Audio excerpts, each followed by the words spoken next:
पर। तो अगला जो है हमारा पॉइंट वो क्या होने वाला है कि भाई कैंडल स्टिक समझ में आ गई सबको क्या होती है। अब आ गए हम लोग की टाइप्स ऑफ कैंडल स्टिक। तो भाई कितने प्रकार की कैंडल स्टिक होती हैं इसके बारे में बात कर लेते हैं। तो जनरली जो है 3 प्रकार की कैंडल स्टिक्स होती हैं। अच्छा, 3 कौन कौन से प्रकार हैं? तो पहला तो हो गया मोमेंटम कैंडल, दूसरा हो गया इंडिसाइसिव कैंडल, तीसरा हो गया रिजेक्शन कैंडल। अब इनके क्या मतलब हैं, ठीक है, ये नाम तो बस लिख दिया हमने, अब इनके मतलब क्या है और ये सब क्या है सारी चीजें। तो सबसे पहले समझते हैं हम लोग मोमेंटम कैंडल। मोमेंटम नाम से ही पता चल रहा है कि बढ़िया मोमेंटम, हम लोग बोलते नहीं कि मार्केट में एकदम बढ़िया मोमेंटम आ गया, यानी कि तेजी से प्राइस ऊपर भाग रहा है या तेजी से प्राइस नीचे भाग रहा है, ठीक है। तो सिंपल नाम से ही क्लियर हो रहा है मोमेंटम कैंडल। तो मोमेंटम कैंडल क्या होती हैं? जो एकदम पूरी भरी भरी कैंडल बनती हैं, बड़ी कैंडल और भरी पूरी बॉडी ही बॉडी हमें देखने को मिल रही है यहाँ पर, ठीक है। विक या तो होगी, नहीं होगी तो बहुत छोटी सी विक होगी ऊपर नीचे कहीं, ठीक है। तो ये जो है मोमेंटम कैंडल, तो ये बेसिकली क्या करती हैं, जब भी ये बनती हैं तो इससे ये समझ में आता है कि मार्केट जिस भी दिशा में बढ़ रहा है, ठीक है, अगर मार्केट मान लीजिए धीमे धीमे करके ऐसे ऊपर जा रहा है और ये कहीं हमें कैंडल दिख गई, बड़ी सी कैंडल है जो पूरी एकदम ग्रीन है, तो हम क्या समझेंगे कि ये बढ़िया मोमेंटम मार्केट दिखा रहा है और मार्केट और ऐसे ही ऊपर भागता चला जाएगा, तो मोमेंटम को कंटिन्यू रखेगी, ठीक है। तो ये जो है सिंपली मोमेंटम। ऐसे ही अगर मार्केट गिर रहा है, बड़ी सी लाल कैंडल बन रही है, तो इससे क्या पता चलेगा कि मोमेंटम जो है वो कंटिन्यू रहने वाला है नीचे की ओर, ठीक है। तो ये इतनी जो है ये सिंपल सी चीज है। तो ये समझ में आ गया सबको। अब जो है हम लोग यहाँ पर बात कर लेते हैं कि भाई जो स्थिति यहाँ पर बन रही है कि अब अगली जो कैंडल हैं वो क्या क्या हैं, उनके नाम तो मोमेंटम मेरे हिसाब से सबको समझ में आ गया होगा। अब अगली कैंडल क्या है? तो अगली कैंडल का नाम है इनडिसाइसिव कैंडल। नाम से क्लियर हो रहा है कि इनडिसाइसिव का मतलब कि डिसीजन नहीं ले पा रहे हम लोग, मतलब पता नहीं चल रहा है कि क्या होने वाला है आगे। तो ये कैसे दर्शा रही है, ये कैसे शो कर रही है? तो देखिए बॉडी जो है बहुत छोटी सी है, विक जो है वो बहुत बड़ी बड़ी है, ठीक है। तो विक जो है यहाँ पर बड़ी है और बॉडी जो है वो यहाँ पर छोटी है, ठीक है। और जनरली स्मॉल विक भी हो सकती है, छोटी बॉडी भी हो सकती है, ठीक, हो सकता है इतनी सी कैंडल हो, छोटी सी बॉडी, छोटी सी विक, या बड़ी विक भी हो सकती है। बॉडी छोटी होनी चाहिए, ये कंपलसरी है, ठीक है। यहाँ पर केवल स्मॉल लिखा है, उस पर मत जाइए आप। बॉडी जो है वो छोटी होनी चाहिए, ये जो है वो कंपलसरी पार्ट है, ये होना बिल्कुल भी जरूरी नहीं है। तो ये क्या हमें इससे समझ में आ रहा है कि भाई हुआ ये है कि पहले मान लेते हैं यहाँ पर जो है मार्केट खुला, ठीक है। अभी ये बिल्कुल भी पता नहीं है मैं रेड कैंडल है कि ग्रीन कैंडल है, मान लेते हैं रेड कैंडल है, ठीक है। तो क्या होगा, ओपनिंग कहां पर होगी? हाई और लो तो क्लियर है हमारे, हाई ये है, लो ये है।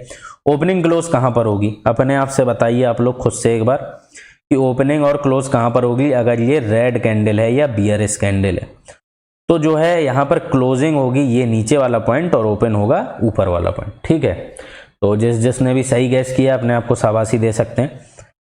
अब यहां पर जो है हुआ क्या, यहां पर ओपन हुआ मार्केट, ठीक है, पूरा ऊपर गया, बढ़िया हाई लगाया, ठीक है, बढ़िया हाई लगा दिया। ये इतनी पूरी कैंडल क्या होगी, इस समय पूरी बॉडी बनी होगी यहां पर, क्योंकि प्राइस एक ही बार ऊपर गया। अब प्राइस वापस से नीचे लौट कर आया, क्या हुआ, बायर्स आए, बायर्स ने भर भर कर माल खरीदा, तो धीरे धीरे धीरे प्राइस बढ़ता गया, तो कैंडल भी बढ़िया हरी बनती चली गई ऊपर। अब फिर एकदम से आ गए सेलर्स, ठीक है, एकदम से सेलर्स आ गए, सेलर्स ने वापस से इसे नीचे पटक दिया। अब हम लोग कहां पर आ गए, जहां पर ओपन हुए थे वहीं पर। सेलर्स ने और ताकत लगाई तो थोड़ा और नीचे आ गए हम लोग, तो अब इतनी रेड कैंडल बन गई होगी, समझ गए आप लोग। अब उसके बाद सेलर्स ने और ताकत लगाई तो यहां तक आ गए, हम अपने लो तक आ गए, ठीक है। तो इतनी बड़ी जो है ये रेड कैंडल उस समय बन चुकी होगी। अब बायर्स ने कहा कि रुक जाओ, अभी सारा मामला जो है वो सेलर्स के हाथ में चला गया है, तो हम ऐसा नहीं होने देंगे, हम भी अपनी पूरी जी जान लगाएंगे। तो वापस से बायर्स आ गए और बायर्स इसको घसीट कर यहां तक लेकर आए, इस प्राइस पॉइंट तक, और यहां पर जो है कैंडल हो गई क्लोज। तो क्योंकि यहां पर प्राइस नीचे आया था, प्राइस ऊपर आया, यानी कि प्राइस रिपीट हुआ है, तो ये तो बॉडी बचेगी नहीं, ये बचेगी केवल विक, ठीक है। और अब आपने क्या देखा कि बायर्स भी भर भर के थे, सेलर्स भी थे, सबने अपनी अपनी ताकत लगाई और एट दी एंड हम घूम फिर के बहुत ही छोटी सी बॉडी बनी। तो यहां पर मामला बिल्कुल भी क्लियर नहीं है ठीक है, कि कौन ज्यादा ताकतवर था। अब अगर ये कैंडल रेड होगी तो हम मान लेंगे कि सेलर्स जो है वो थोड़े से ज्यादा ताकतवर थे बायर से, कोई बहुत ज्यादा उन्होंने नहीं किया मगर थोड़े से ज्यादा ताकतवर थे, ठीक है। और अगर ग्रीन कैंडल बनेगी तो हम लोग मान लेंगे कि बायर्स जो है वो थोड़े से ज्यादा ताकतवर थे सेलर से। तो कुल मिला के जो मामला है वो एकदम ही इनडिसाइसिव है, कुछ भी हमें पता नहीं चल रहा है कि यहां पर हुआ क्या है, ठीक है। तो इसीलिए हम बोलते हैं इनडिसाइसिव। अब अगर मार्केट कहीं चल रहा है, ठीक है, ऐसे ऐसे जा रहा है, बढ़ रहा है धीरे धीरे, बीच में ये बन गई कैंडल, इनडिसाइसिव कैंडल, तो क्या बोलेंगे हम, क्या समझेंगे इससे कि भाई यहां पर मामला जो है अब पता नहीं कि अब क्या होने वाला है, क्योंकि बायर्स भी हैं सेलर्स भी हैं। तो इसमें जो है हम सिंपली यहां पर इस कैंडल से कोई भी डिसीजन नहीं ले पाएंगे, इसीलिए इसका नाम भी इनडिसाइसिव है, ठीक है। सिमिलरली नीचे साइड भी बनती है तब भी कुछ भी हम लोग पता नहीं कर पाएंगे, ठीक है। और यहां पर इस कैंडल की अगर हम बात करें मोमेंटम वाले की, हमने ऑलरेडी बात की थी, तो इसमें क्या हुआ, अगर ये कैंडल रेड है तो यहां पर ओपन हुआ, थोड़ा सा ऊपर गया, मान लेते हैं यहां पर हाई लगाए, और पर उसके बाद एकदम से सेलर्स आ गए और पूरा नीचे लेके गए और क्लोज करा दिया। तो बायर्स का एकदम नामो निशान ही नहीं है, बहुत ही कुछ ही बायर्स हैं, ठीक है। सेलर्स की एकदम जो है भारी ताकत यहां पर लगी हुई है, तो जिससे क्या क्लियर हो गया कि ये सेलर्स यहाँ पर भारी हैं, या सेलर्स को हम जो है बियर से भी बोलते हैं, ठीक है। तो बियर का यहाँ पर बहुत जोर रहा, बुल यहाँ पर ज़्यादा कुछ नहीं कर पाए। और ये बीच वाली इनडिसाइसिव कैंडल में बुल भी थे और बियर भी थे, दोनों ही अपनी अपनी ताकत लगा रहे थे। तो अब हमें पता नहीं कि आगे क्या होगा। अब आ गए हम लोग तीसरी कैंडल पर, ठीक है। ये दोनों मेरे हिसाब से समझ में आ गई होंगी आप लोगों को। तीसरी कैंडल पर, तो तीसरी कैंडल में क्या है, स्थिति कुछ कुछ दूसरे वाली जैसी है मगर बॉडी सरक चुकी है ना। अभी इतना ही समझ में आ रहा है कि बॉडी सरक के नीचे आ गई है। तो अब इसका क्या मतलब है, क्या बताएगी ये कैंडल, और इसका नाम जो है वो रिजेक्शन कैंडल है। तो रिजेक्शन कैंडल क्यों है, तो क्या मान लें हम लोग, फिर से मान लेते हैं कि भाई ये रेड कैंडल है या बियरिश कैंडल है, ठीक है। यहाँ पर प्राइस जो है घटा है। ओपनिंग कहाँ पर होगी, हाई लो तो क्लियर है, हाई ऊपर लो नीचे, ओपन क्लोज बताइए सब लोग। तो ओपन होगा ऊपर, ठीक है, ये रेड कैंडल है बियरिश, और लो, और जो क्लोज होगा वो होगा नीचे प्राइस से, ओपनिंग प्राइस से नीचे। अब क्या हुआ सबसे पहले, ठीक है, पूरा प्रोसेस समझना, इसका लॉजिक अगर एक बार आपको समझ में आ गया तो जितना जो भी टेक्निकल होता है वो आप सब समझ जाएंगे, कहीं भी आगे कोई दिक्कत नहीं आने वाली। और अगर लॉजिक नहीं समझा, केवल रटते रह गए कि मोमेंटम ये, इनडिसाइसिव ये, रिजेक्शन ये, तो आगे भी आप रटते ही चले जाएंगे और मार्केट आपको समझ में नहीं आने वाला है, ठीक है। तो लॉजिक पर ध्यान दें, 2 बार 3 बार देख लें, स्लो करके देख लें, जैसा भी हो। तो क्या हुआ, सबसे पहले मार्केट खुला यहाँ पर। अब मान लेते हैं कि मार्केट में बढ़ना शुरू किया, ठीक है, ताकत आ गई मार्केट में, यानी कि बुल्स, ठीक है, बुल्स या बायर्स हमारे जो है वो आ गए, धीरे धीरे करके प्राइस को ऊपर ले गए, प्राइस पहुंच गया यहाँ तक, हाई लगा दिया।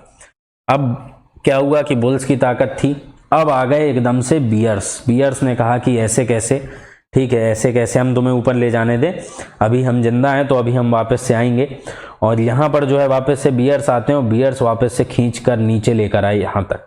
और अब यहाँ पर क्या हुआ, बराबरी ही दिख रही है हमें, तो बियर्स ने कहा अभी नहीं, अभी हम छोड़ेंगे नहीं यहाँ पर, और बियर्स और नीचे तक ले आए, एकदम नीचे तक ले आए, ठीक है। थोड़ा बहुत बुल्स वापस से हल्की फुल्की ताकत लगा पाए और यहाँ पर जो है कहीं मार्केट हमें क्लोज होते हुए देखने को मिल गया। इस पॉइंट पर जो है, माफ कीजिएगा मैंने इसको क्लोज लिख दिया, ये लो था, ठीक है, ये पॉइंट जो है वो हमें क्लोजिंग का देखने को मिल गया। तो क्या हुआ कि अधिकतर आप ताकत देख रहे हैं, तो किसकी ताकत देखने को मिली, तो यहां पर हमें ताकत जो मेजॉरिटी में देखने को मिली वो मिली देखने को बियर्स की, ठीक है, बियर्स की या सेलर्स की, है ना। तो जिससे क्या पता चल गया कि जो बुल्स हैं उनको मिला है भारी रिजेक्शन, यानी कि बुल्स की ताकत काम नहीं आ पाई और पूरा प्राइस जो यहां तक गया था ये प्राइस हो गया यहां से रिजेक्ट और प्राइस आ गया नीचे। तो इससे ये समझ में आता है कि जब मार्केट मान लीजिए ऊपर बढ़ रहा है, ठीक है, अब यहां पर एक ऐसी कैंडल बनती है, ऐसी कैंडल बनती है, तो क्या हुआ कि मार्केट तो बढ़िया ऊपर जा रहा था, सब चीजें बढ़िया, ऑरेंज प्राइस ऊपर जा रहा था, मगर यहां से जो हमें मिल गया है रिजेक्शन, तो अब प्राइस जो है वो जनरली नीचे की ओर मुड़ जाना चाहिए, ठीक है। और सिमिलरली अगर मार्केट नीचे गिर रहा था और हमें मिल जाता है एक नीचे से रिजेक्शन, ठीक है, तो क्या समझ में आया कि अब जो है सेलर्स यहाँ से भाग खड़े हुए हैं, बियर्स की ताकत आ चुकी है और हम ऊपर मुड़ जाएंगे। ठीक है, तो अगर ये रेड कैंडल बन रही है, ठीक है, अगर ये यहाँ पर जो है सेलर्स का सेलर्स जो है बेसिकली ताकत दिखा पा रहे हैं, तो यहाँ पर बॉडी हमें नीचे देखने को मिलेगी। और अगर बियर्स के लिए बात होगी, सेलर्स से रिजेक्ट होकर बियर्स की ताकत दिखेगी तो बॉडी ऊपर देखने को मिल जाएगी। ठीक है, तो ये जो है 3 प्रकार हमारी बेसिकली कैंडल के होते हैं। अब इनमें कई सारे पैटर्न बनते हैं, कई सारी चीज़ें होती हैं, इनके बारे में भी हम लोग यहाँ पर बात कर लेते हैं। ठीक है, तो मेरे हिसाब से ये समझ में आ गया होगा। एकदम ही मैंने बेसिक से समझाया, जितना ज़्यादा आसान भाषा में समझाया जा